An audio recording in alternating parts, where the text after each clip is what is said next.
அன்பிற்குரிய touring talkies ரசிகர்களுக்கு வணக்கம். அடுத்த சாட் வித் சித்ரா நிகழ்ச்சியிலே தேனிசை தென்றல் தேவா கலந்து கொள்ள இருக்கிறார் என்ற மகிழ்ச்சியான செய்தியை உங்களோடு பகிர்ந்து கொள்ள விரும்புகிறேன். ஐயா தேவா சார் வந்து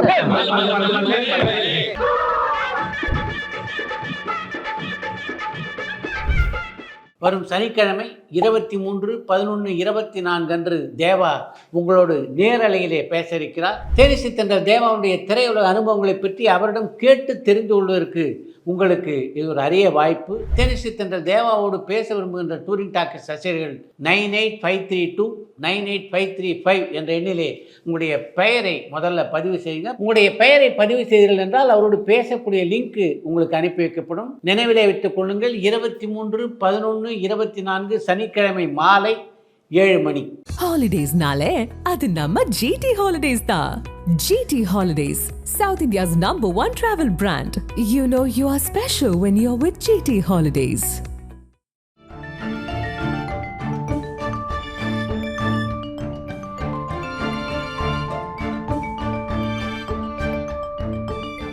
உங்கள் ஜீரண கோளாறுகளுக்கும் வயிற்றெரிச்சலுக்கும் சரியான ஒரு தீர்வு.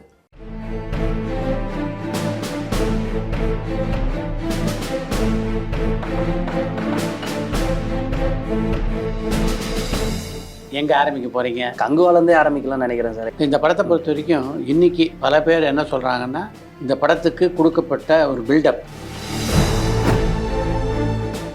எப்படி சூர்யா கூட கேரிட் அவே ஆனார் இதில். ஏன்னா இது மாதிரிலாம் சூர்யா எந்த காலகட்டத்திலையும் ஒரு படத்தை பற்றி பேசினதில்லை. பல மேடைகளில் வந்து அவர் பேசின பேச்சு வந்து இந்த படத்தை அவர் பார்த்துருப்பார் அப்படின்றதுனால. நடிகர் டெல்லி கணேஷ் அவர்கள் வந்து நம்மளை விட்டு மறைஞ்சிட்டாரு. அவர் மறைந்த அதே தினத்தன்று மறைந்த இன்னொருத்தர் தான் இந்திரா சௌந்தரராஜன். இந்திரா சௌந்தரராஜனை பொறுத்த வரைக்கும் மிகப்பெரிய கதாசிரியர். சமீபத்தில் தனுஷ் படத்தினுடைய பிரதிநிதிகள் அவர்கிட்ட பேசினதை வந்து அவருக்கு ரொம்ப மனக்காயத்தை ஏற்படுத்தியிருந்தது. யார்கிட்ட பேசுகிறீங்கன்னு தெரியுதா? நாங்கள் தனுஷ் ஆஃபீஸ்லேருந்து பேசுகிறோம் அப்படின்னு இவங்க பேசியிருக்காங்க. இப்போ விஜய் திரைப்படத்திலேருந்து சத்யராஜ் விலகினார் இல்லையா? ஆனால் அவர் உண்மையாக விலகினதுக்கு காரணம் கேட்டபோது எனக்கே ஆச்சரியமாக இருந்தது.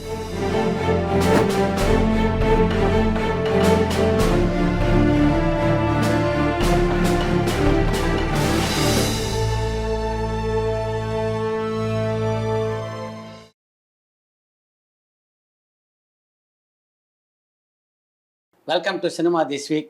எங்க ஆரம்பிக்க போறீங்க? கங்குவாலேருந்தே ஆரம்பிக்கலாம்னு நினைக்கிறேன் சார். ஏன்னா இந்த வாரம் கங்குவா ஃபீவர் தான். ஆக்சுவலா ஒரு நல்ல ஸ்டோரி, ஸ்க்ரீன் பிளே சரியில்லை, பிஜிஎம் சரியில்லாதனால டோட்டலா ஃப்ளாப் ஆன ஃபீல் தான் எனக்கு இருந்துச்சு. ஏன்னா டெக்னிக்கலா ரொம்ப ஸ்ட்ராங்கான ஒரு படமா இருக்கு. ஆனா அந்த ஸ்டார்டிங் அந்த மாசுன்னு நினைச்சு ஒரு சில இதெல்லாம் வச்சிருக்காங்க, அதுதான் படத்தையே சதைச்சு விட்டுருச்சோன்னு எனக்கு தோணுது. உதாரணத்துக்கு என்ன சொல்றாங்கன்னா, யோகி பாபு ரெடின் கிளின்சி வர சீன்ஸ் எல்லாமே வந்து இவங்களுக்கு மட்டும் இல்லை, பொதுவாக பார்த்துட்டு போகிற எல்லா ஆடியன்ஸுமே வந்து இதான் சார் சொல்கிறாங்க. என்னன்னா அந்த போர்ஷன்லாம் கொஞ்சம் தவிர்த்து இருக்கலாம். ஏன்னா அந்த காமெடி எல்லாமே வந்து இப்போ கிரிஞ்சாக இருக்குது, எதுவுமே வந்து ஒட்டலை அப்படின்ற மாதிரி சொல்லியிருந்தாங்க. ஸோ கங்குவாவுக்கு வந்து மிகப்பெரிய ஹைப்பு இருந்தது. இனிமேல் ஒரு படத்துக்கு வந்து ஹைப் இருக்கலாம், பட் என்னன்னா படத்துக்கு முன்னாடி அவ்வளோ பெரிய ஹைப் இருக்கிறது இந்த படத்துக்கு பிரச்சனை ஆயிடுச்சுன்ற மாதிரி ஒரு ஃபீல் வருது சார். சார் அதை தாண்டி முக்கியமாக என்னென்னா, ஒரு ஸ்டைலிஷான ஒரு ஆக்டரா காட்டுறதுக்கு முயற்சி பண்ணியிருக்காங்க. ஆனால் அது ஸ்டைலிஷாக இல்லை, பார்க்குறதுக்கு சிரிப்பு வர மாதிரி இருக்குது. அண்ட் அதை தாண்டி பார்த்தோன்னா இப்போ இதில் சூர்யாவோட ரோல், நம்ம இந்த விக்ரம் படத்தில் ஃபஹத் ஃபாசில் வருவார்ல, கிட்டத்தட்ட அந்த மாதிரி ஒரு ரோல் தான். சிம்பிளாக அப்படியே கொண்டு போயிருக்கலாம். அதை விட்டுட்டு அவர் திடீர்னு கார் ரேஸில் வர்றது, அதுவும் திஷா பட்டானிலாம் எதுக்கு படத்தில் இருக்காங்கன்னு சத்தியமாக தெரியல. இதுக்கு ஒரு ஹீரோயின் எலமெண்ட் தேவையே கிடையாது, சும்மா ஒரு கிளாமர் மட்டும்தான் அவங்க யூஸ் பண்ணியிருக்காங்க. இந்த கருத்து பல விமர்சகர்கள் எழுதியிருக்காங்க, நானும் பார்த்தேன். கதாநாயகி வந்து சரியாக பயன்படுத்தப்படலை, அவங்க இந்த படத்தில் இல்லாமல் இருந்தால் கூட படத்தில் எந்த பாதிப்பும் இல்லைன்ற மாதிரி நிறைய பேர் எழுதியிருந்தாங்க. அதுக்கப்புறம் இந்த பீரியோடிக் சீக்வென்ஸ் எல்லாமே வருது, அது எல்லாமே சூப்பராக இருக்குது. ஆனால் அந்த ஒரு ஜம்ப் கட் வச்சுருக்காங்க, 10 செகண்டுக்கு ஒரு தடவை, ஒரு 5 நிமிஷத்துக்கு ஒரு தடவை. அந்த ஒரு ஸ்க்ரீன் பிளே எந்த படத்துக்கு யூஸ் பண்ணணும்னு இருக்குது சார். இந்த படத்துக்கு அதை யூஸ் பண்ணதுனால அதுவே வந்துட்டு ஒரு டிஸ்ட்ராக்ஷன், வந்து எப்போ படத்தை முடிப்பீங்க அப்படிங்கிற ஒரு எண்ணத்தை வர வச்சுச்சு. படத்தை தாண்டி இன்னொரு விஷயம் இருக்குது சார். ஏன்னா வந்து படம் பார்த்த ஆடியன்ஸ் வந்து எப்போதுமே பார்த்துட்டு போகும்போது வெளியே ஒருத்தங்க மைக் நீட்டுறாங்க அப்படின்னா ஓகே, இல்லை வேண்டாம் நான் சொல்லலை அப்படிம்பாங்க. ஆனால் இந்த படத்துக்கு என்னென்னா மைக் எங்கெங்கெல்லாம் இருக்கோ தேடி போயிட்டு இவங்களோட கருத்துக்களை சொல்கிறது வந்து ரொம்ப ஒரு அந்த நிலைமையை பார்க்கும்போது கங்குவாக்கு ஏன் இப்படி வந்தது அப்படின்ற மாதிரியே இருக்குது. அப்புறம் லப்பர் பந்து தான் எனக்கு முக்கியமாக ஞாபகம் வந்துச்சு. பெருசாக டெக்னிக்கலாக ரொம்ப ஸ்ட்ராங்கான ஒரு ஃபிலிம்லாம் கிடையாது, ஒரு நல்ல ஸ்டோரி, நல்ல ஸ்க்ரீன் பிளே. இப்போ வரைக்கும் ஓடிடியில் பார்த்துட்டு கூட நம்ம தேட்டரில் போய் பார்த்துருக்கலாமே, ஏன் அதை மிஸ் பண்ணிட்டோம் அப்படிங்கிற ஒரு ஃபீல் தான் இருந்துச்சு. ஆனால் இவ்வளவு டெக்னிக்கலி ஸ்ட்ராங்கா இருக்கிற ஒரு படத்துல பேசிக்கான விஷயத்தெல்லாம் கோட்டை விட்டுட்டாங்களே அப்படிங்கிறது தான் தோணுச்சு. மொத்தத்துல ஒரே வார்த்தையில கங்குவா படத்தை சொல்லணும்னா பில்டிங் ஸ்ட்ராங், பேஸ்மெண்ட் வீக், அவ்வளவுதான். இந்த படத்தை பொறுத்த வரைக்கும் இன்னைக்கு பல பேர் என்ன சொல்கிறாங்கன்னா, இந்த படத்துக்கு கொடுக்கப்பட்ட ஒரு பில்டப், இந்த படத்து மேலே ஒரு ஓவர் கான்ஃபிடன்ஸ் வந்து டைரக்டருக்கு இருந்திருக்கு, படத்தினுடைய கதாநாயகனுக்கு இருந்திருக்கு, அவங்க ப்ரொடியூசருக்கு இருந்திருக்கு, எல்லாரும் பேச்சு அதுதான் மிகப்பெரிய அளவில் பாதிச்சது அப்படின்னு சொல்லுவாங்க. எல்லா விஷயமே பொதுவாகவே பார்த்தோம்னா எல்லாமே ஓவராக போகும்போது நிச்சயமாக வந்து பாதிக்கும். ஒருத்தர் ஆக்ட் பண்ணான்னா நல்லா ஆக்ட் பண்ணான்னுவாங்க, அவரே கொஞ்சம் ஓவர் ஆக்ட் பண்ணால் என்ன சொல்லுவாங்க, ஓவர் ஆக்ட். இப்போ ஆட்டிடியூடே எல்லாரும் அக்செப்ட் தான் பண்ணுறான், ஆனால் ஓவராக ஆட்டிடியூட் காட்டுவாங்க. அதே மாதிரி தான் இதுவும் இந்த படம் ஆயிடுச்சு. எக்ஸ்பெக்டேஷன் ஓகே, இது ஓவர் எக்ஸ்பெக்டேஷன் வரும்போது அதுக்கு வந்து யூ ஹவ் டு லீவ் அப். படம் இருக்க இப்போ சாதாரணமாக ஒரு 50% படமாக இருக்குன்னா அவனுக்கு ஆடியன்ஸுக்கு இது பில்டப் பண்ணி சொல்லும்போது அவன் இது வந்து 100-150% ஒரு பிரம்மாண்டத்தை எதிர்பார்ப்பான். அதை வந்து நாம் வந்து நிறைவேற்ற முடியாத போகும்போது அதுவே வந்து மைனஸ் பாயிண்ட் ஆகிடுது. இதை விட அவனை சர்வசாதாரணமாக தியேட்டருக்கு வர வச்சா அவன் வந்து ஆச்சரியப்பட்டு பார்க்குறதுக்கு கூட வாய்ப்பு இருக்குது. நிறைய பேர் கேட்குறாங்க, எப்படி சூர்யா கூட கேரிட் அவே ஆனார் இதில். ஏன்னா இது மாதிரிலாம் சூர்யா எந்த காலகட்டத்திலையும் ஒரு படத்தை பற்றி பேசினதில்லை. பல மேடைகளில் வந்து அவர் பேசின பேச்சு வந்து இந்த படத்தை அவர் பார்த்துருப்பார் அப்படின்றதுனால நிச்சயம் இவரே இந்த அளவு பேசுகிறாங்கன்னா நிச்சயமாக படம் பிரமாதமாக இருக்கும் அப்படின்னு தான் நாங்கள் போனோம் அப்படின்லாம் நிறைய பேர் சொல்கிறாங்க. இதில் ஒரு விஷயம், நானும் சினிமா துறையில் சம்மந்தப்பட்டிருக்கேன் அப்படின்றதுனால ஒரு படத்தில் நாம் நடிக்கும்போதோ நாம் டைரக்ட் பண்ணும்போதோ நாம் தயாரிக்கும் போதோ நம்ம நிகழ்ச்சியில் பலவற்றில் சொல்லியிருக்கேன், உங்களுக்கு ஒரு அஃபினிட்டி அந்த படத்தில் வந்துடும். வரும்போது நிச்சயமாக வந்து நீங்கள் வந்து கொஞ்சம் வந்து கேரிட் ஆவீங்க. சினிமா உலகத்தில் வந்து எஸ்எஸ் வாசனோட ஒரு பெரிய ஜாம்பவான் இல்லை, ஏபி மெய்யப்ப செட்டியாரோட ஜாம்பவான் இல்லை. இவங்கெல்லாம் தோல்வி படங்களே கொடுக்கலையா? ஒரு ஞானசௌந்தரி படத்தையே சிட்டாடல் எடுத்தாங்க, பிரம்மாண்டமான வெற்றி படம். அதே ஞானசௌந்தரியை ஜெமினியில் எடுக்கிறாங்க, மிகப்பெரிய தோல்வி படம். அந்த காலகட்டத்திலே பாசன் என்ன பண்ணாருன்னா எல்லா பொட்டியும் வர வச்சு அப்படியே பொட்டியெல்லாம் தூக்கி ஒரு ஸ்க்ரீன் இனிமேல் போடக்கூடாதுன்ட்டு. அதே மாதிரி தான் ஏவிஎம் நிறுவனம் எப்படிப்பட்ட வெற்றி படங்கள்லாம் கொடுத்துருக்காங்க அப்படின்னு எல்லாருக்கும் நல்லா தெரியும். அவங்க தோல்வி படமே கொடுக்கலையா? இது தவிர்க்க முடியாது. இது ஏன்னா ஒரு படத்தில் ஒர்க் பண்ணும்போது நம்ம முள்ள அந்த படத்து மேலே பாசம் வந்துடும். இதெல்லாம் தாண்டி என்னென்னா இந்த ஹைப்பு தான் இந்த படத்தை வந்து பாதிப்பு.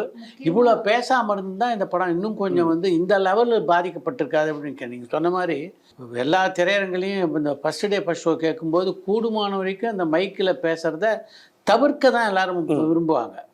பார்க்குறவங்க நல்லா இருக்குன்னுவாங்க, சில ரொம்ப படம் பிடிச்சிருந்தா சூப்பர்னுவாங்க, சில பேர் ஒன் டைம் வாட்ச் அப்படி. இதெல்லாம் ஸ்டாண்டர்டு ஃப்ரேஸ் அவங்க.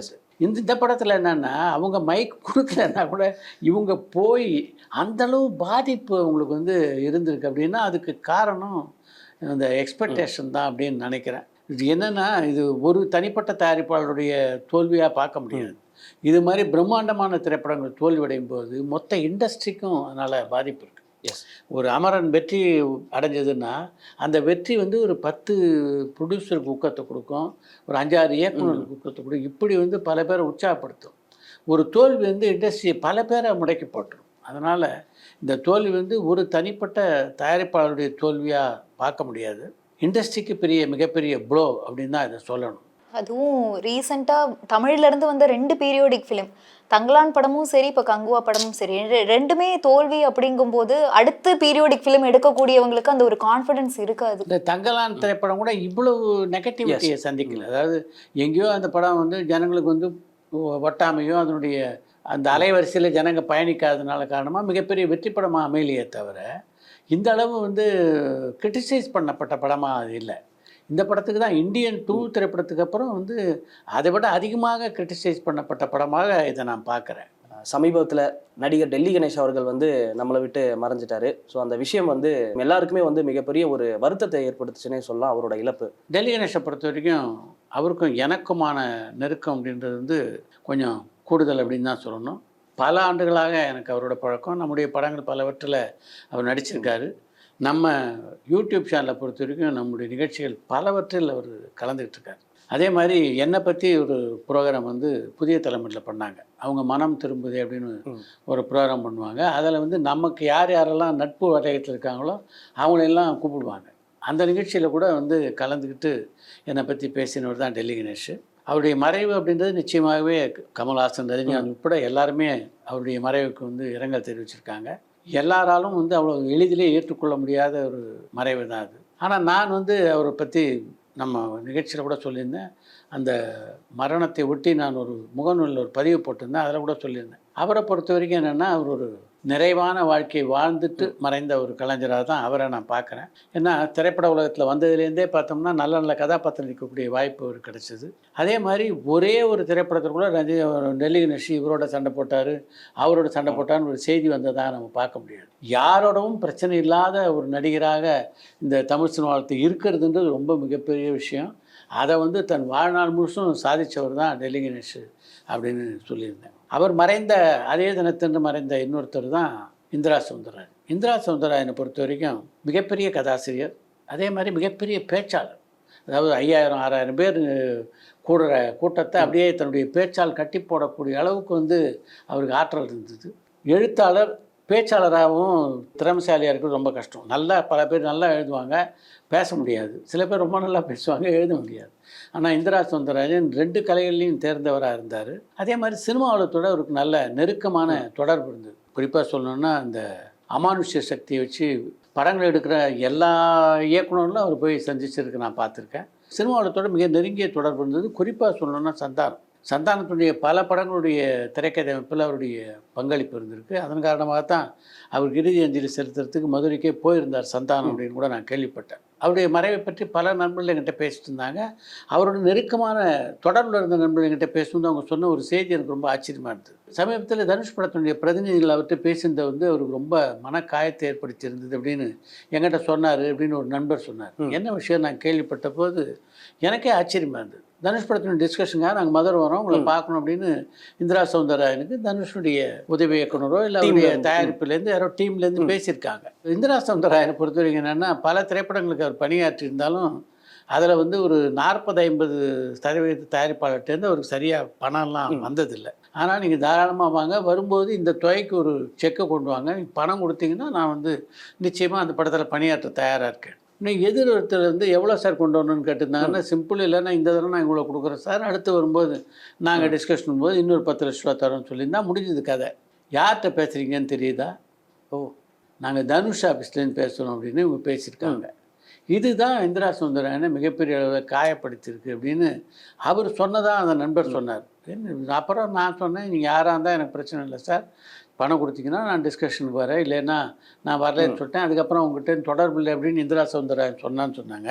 எனக்கு இது வந்து நிஜமாகவே ஆச்சரியமாக இருந்தது. ஏன்னா தனுஷை பொறுத்த வரைக்கும் தன்னால் கூடுமான வரைக்கும் இது போன்ற ரைட்டர்களுக்கு வந்து எவ்வளோ நல்ல தொகையை வாங்கி கொடுக்க முடியுமோ அதை கொடுக்கக்கூடிய ஒரு நடிகர் தானே தவிர அவங்க சம்பளத்தெல்லாம் எப்படியாவது குறைக்கணும், பேரம் பேசணும் அப்படின்லாம் நினைக்கிற ஆள் எனக்கு தெரிஞ்சு தனுஷ் கிடையாது.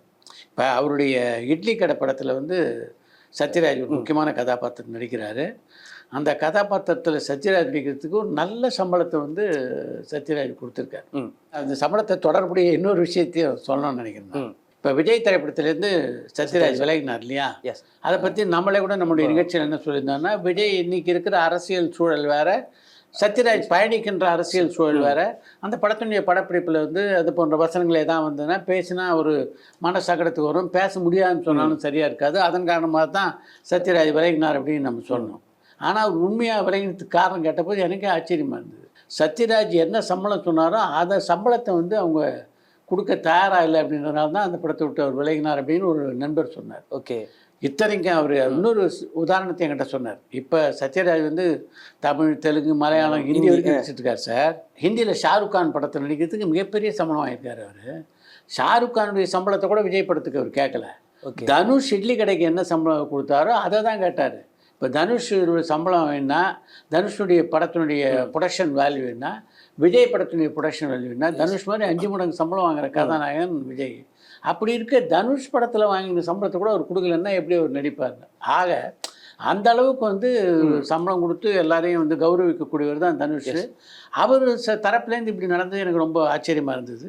அதனால் இப்போ எனக்கு இதில் பொதுவாக நான் சொல்ல விரும்புகிற விஷயம் என்னென்னா, ஒரு நடிகர், ஒரு இயக்குனர், இவங்களெல்லாம் ரெப்ரசன்ட் பண்ணுறவங்க, அவங்களுடைய பிரதிநிதியாக யாரோட பேசுகிறவங்க ரொம்ப கவனத்தோட வார்த்தைகளை கையாளணும். ஏன்னா இவங்களுக்கு ஒன்றும் பிரச்சனை இல்லை.